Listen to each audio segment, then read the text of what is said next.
1 September 2025 থেকে RBI savings account ধারকদের জন্য বা সেভিংস অ্যাকাউন্ট ব্যবহারকারী গ্রাহকদের জন্য বিশেষ কিছু পরিবর্তন নিয়ে আসছে। মোটামুটি 4টে পরিবর্তনের কথা ওনারা অ্যানাউন্সমেন্ট করেছেন।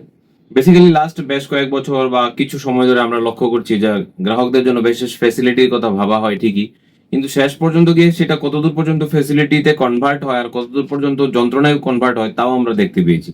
এটা আমরা ট্রাই বা ডটের ক্ষেত্রে দেখেছি, ট্রাই চেষ্টা করেছে মানুষের রিচার্জের যে পরিমাণ তা কমানোর জন্য, কিন্তু কতদূর তা কমেছে তা তো আমরা দেখেছি। বিশেষ বিশেষ প্যাকগুলো বন্ধ হয়ে গেছে, দামি প্যাক চালু হয়ে গেছে।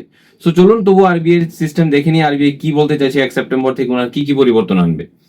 প্রথম বলা হয়েছে সুদের হিসাব। সুদের হিসাব বেসিক্যালি কোয়ার্টারলি বা মান্থলি হয়, সেটাকে দৈনিক ভিত্তিতে করার চেষ্টা করা হচ্ছে। মানে ব্যাংকে বলা হবে যে আপনারা প্রত্যেকটা কাস্টমারের সুদের হিসাব প্রতিদিন করবেন।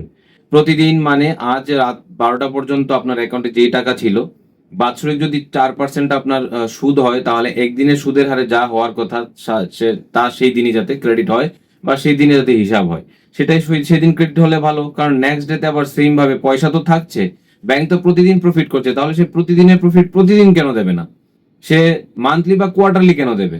ব্যাংক এবার আরবিআই বলবে হয়তো ব্যাংকে 1 সেপ্টেম্বর থেকে যে আপনারা এক প্রতিদিন রাতেই কাস্টমারের প্রফিটের টাকা আপনারা ডিসবার্স করুন, ক্রেডিট করুন। দ্বিতীয় হচ্ছে ন্যূনতম ব্যালেন্সের জরিমানা। প্রত্যেকটা bank rural, urban, semi urban এই সমস্ত ক্ষেত্রে সেট করে রেখেছে যে ন্যূনতম কত টাকা ব্যালেন্স আপনাকে মেনটেন করতে হবে।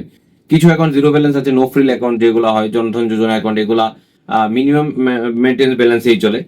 তো এরকম প্রচুর অ্যাকাউন্ট আছে, এইচডিএফসি, আইসিআইসিআই, এক্সিস, এসবিআই, এখানে 2,500, 2,000, 5,000, 25,000 টাকা পর্যন্ত মেনটেন করতে হয়।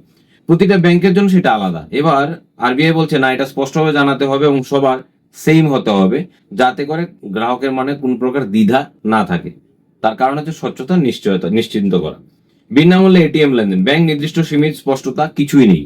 কোনো ব্যাংক 5টা দিচ্ছে, কোনো ব্যাংক 10টা দিচ্ছে, যে যার মতো করে দিচ্ছে, কেউ দিচ্ছেই না। তো এখানে আরবিআই ব্যাংকে বলেছে যে সবাইকে সেম দিতে হবে, সবাই সেম 5টা অ্যাকাউন্ট। এবারে অ্যাকাউন্টের কোয়ালিটি বানিয়ে নেবে। আমি বলছি এটার কোনো মেরুদণ্ড বা মাপদণ্ড কিছুই থাকবে না। ব্যাংকরা নিজের পছন্দ মতো ব্যাংকে কাস্টমার টানার জন্য ওরা বানিয়ে নেবে। তবে আরবিআই বলছে যে সবাই ইউনিফর্ম সুবিধা দিতে হবে, সবার ক্ষেত্রে যাতে সেম হয়। চতুর্থ, অ্যাকাউন্ট পোর্টাবিলিটি। যেভাবে সিম কার্ড পোর্ট করা যায় সেইভাবে কাস্টমাররা যাতে তার ব্রাঞ্চ পোর্ট করতে পারে অথবা সেভিংস অ্যাকাউন্ট এক ব্যাংক থেকে অন্য ব্যাংকে পোর্ট করতে পারে, তার ফেসিলিটি ব্যাংকে দিতে হবে কাস্টমারদের জন্য। সো আরবিআই এই 4টে জিনিসের কথা বলেছে। এবার দেখছি 1 সেপ্টেম্বর থেকে কতদূর পর্যন্ত কাস্টমারের জন্য এই ধরনের ফেসিলিটি লাগু হয়।